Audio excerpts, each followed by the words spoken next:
Kemudian lanjutannya, idza khafa 'alal marid al-maut. Jikalau seseorang khawatir terhadap orang yang sakit bakal mati, bakal meninggal. Wa idza khafa 'alal marid al-maut.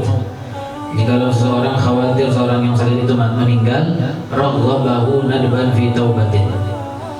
Jadi tadi itu sebelumnya kita ketika ngejenguk orang sakit, kita lihat nih orang sakit bakalan sembuh, ya. Ada harapan sembuh walaupun jauh harapannya. Maka kita doa dengan doa yang tadi, ya. Kemudian ada padanya tadi, ya. Kita suruh dia bersabar, kita sebutkan hal-hal yang membuat dia gembira, pahalanya besar dan sekian dan begitu dan begitu.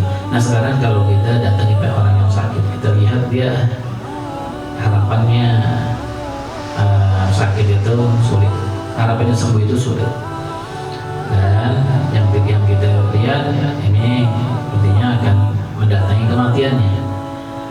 Apa yang disunahkan? Katanya di sini raghabahu nadban fi taubatin bilutfin, dorong dia sunnah, dorong dia untuk bertaubat bilutfin, tapi dengan cara yang lembut, ya. Trik yang bagus bagaimana caranya ini orang ketika kita lihat dia akan meninggal, bertobat kepada Allah Subhanahu wa taala. Wa an yudkhila lahu dzalik fi munasabati kalamin la yakhtassu bihi, dan dia masukkan anjuran dorongan untuk bertobat itu di sela-sela ucapan sama dia yang enggak tertuju kepadanya secara khusus. Misalnya kita sebutkan cerita tentang orang yang ketika bertobat kepada Allah Ta'ala dan Allah Ta'ala ampuni walaupun dosanya besar, dosanya berat. Seperti misalnya kisah tentang yang disebutkan dalam kitab Riyadhus Shalihin dan kitab Riyadhus Shalihin juga disebutkan tentang orang yang membunuh 99 orang. Lalu datang kepada seorang alim, kemudian apakah dia masih boleh bertobat dan dibuka pintu tobat? Enggak, kata orang alim ini enggak diterima. Dibunuh sampai 100. Kemudian ketemu dengan orang yang alim dan paham.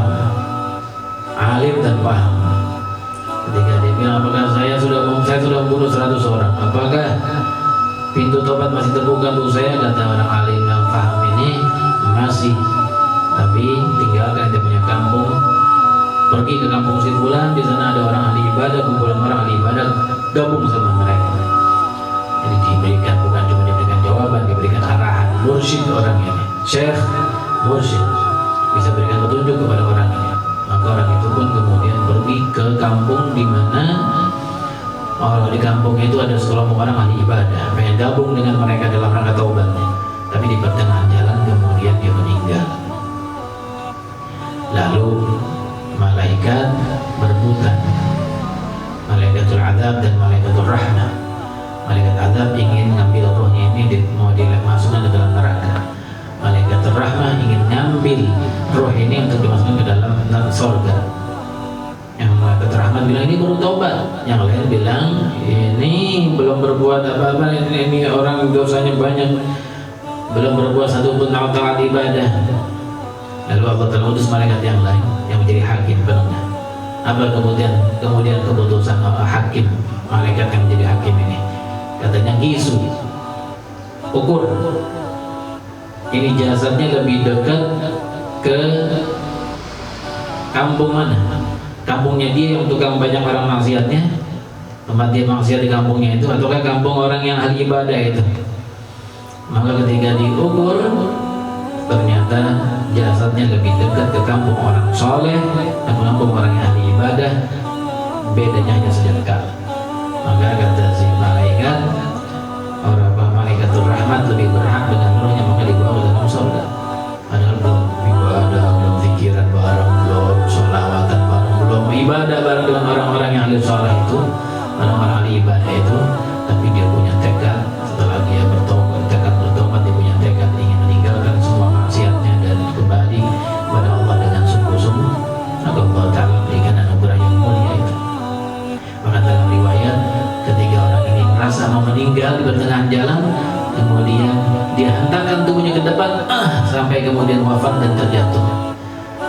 Artinya kesungguhannya untuk mencapai negeri dan kampung orang soleh itu begitu besar, sehingga mendorong dirinya untuk mendekati kampung orang-orang soleh.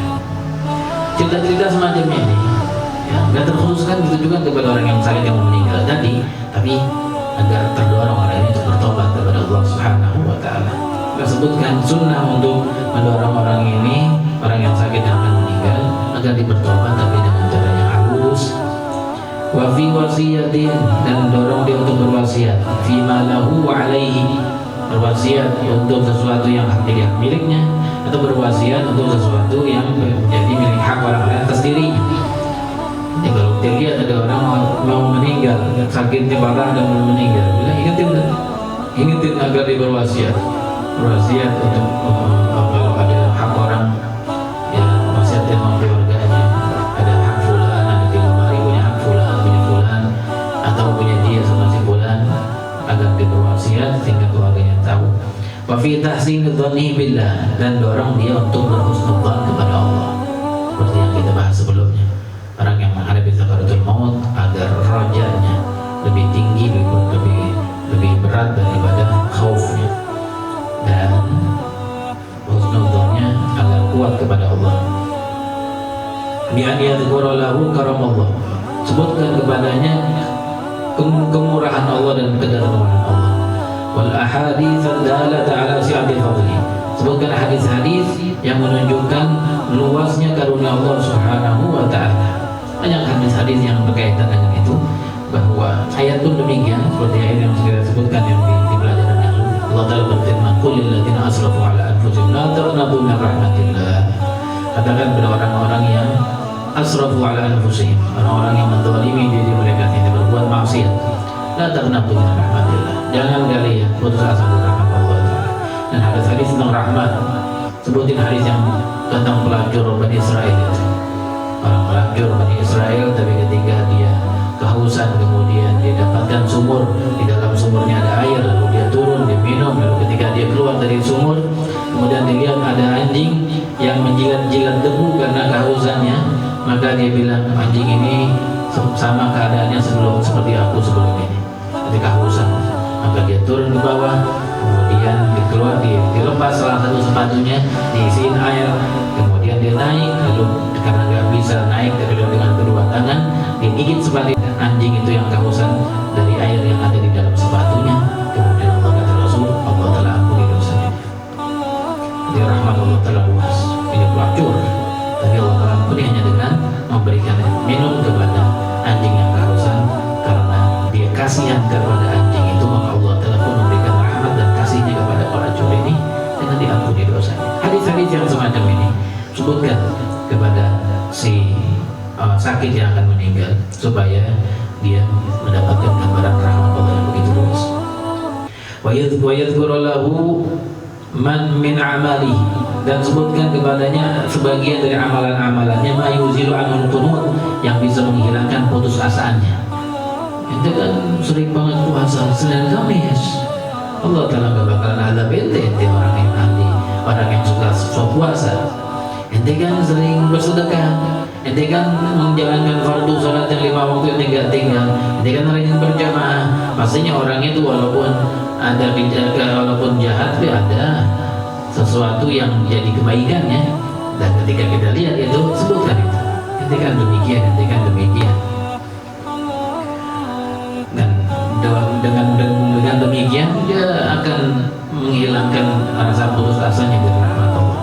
Wa annahu min ahli al-Islam wa salati wa siyam, sebutin bahwasanya dia orang Islam, orang yang meninggal bahwa la ilaha illallah, tidak menyebutkan Allah ketika wafat, maka Allah Ta'ala akan masukkan ke dalam surga. Begitu sebutin wassalati wassiyam, nanti orang itu tukang puasa, nanti orang tukang sholat, tukang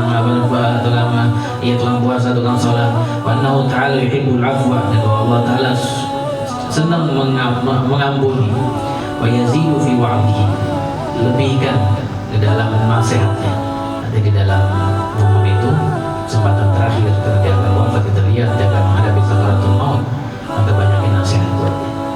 Wa yatlubu minhu du'a, dan minta kepadanya doa.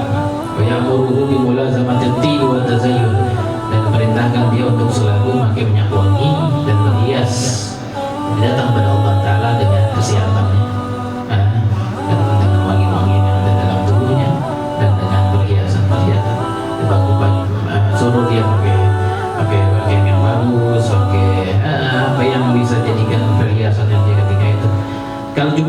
di hari Jumat. Kalau datang di hari Jumat kan disunahkan untuk memakai pakaian yang bagus, pakai minyak wangi, pakai pakaian yang bagus yang dipiliki putih khususnya. Wa bi qiraatil Quran, perintahkan dia untuk juga banyak baca Al-Quran, selalu baca Al-Quran. Wa dzikir, dan baca zikir. Wa hikayatus sholihin, dan baca hikayat orang saleh. Wa yusi ahlahu, dan berwasiat kepada keluarganya. Wa khadimahu, dan kepada kepada pelayannya, pembantunya. Birrifqi bihi, wasiatkan kepada keluarganya. Ini kita yang menjenguk orang sakit ini yang kita lihat sepertinya nggak ada harapan hidup, akan menghadapi sakaratul maut, kita wasiatkan kepada keluarganya. Mana keluarganya? Wasiatkan kepada keluarganya. Wa khadimah, dan pelayannya, pembantunya. Birrifqi bihi, wasiatnya pesanin mereka. Birrifqi bihi, perlakukan dia dengan lembut. Wa sabri alaihi, dan sabar kepadanya, pada si sakit yang akan meninggal ini. Itu pesan-pesan kepada keluarga dan kepada pelayan-pelayannya, membantu-membantunya dan merawatnya secara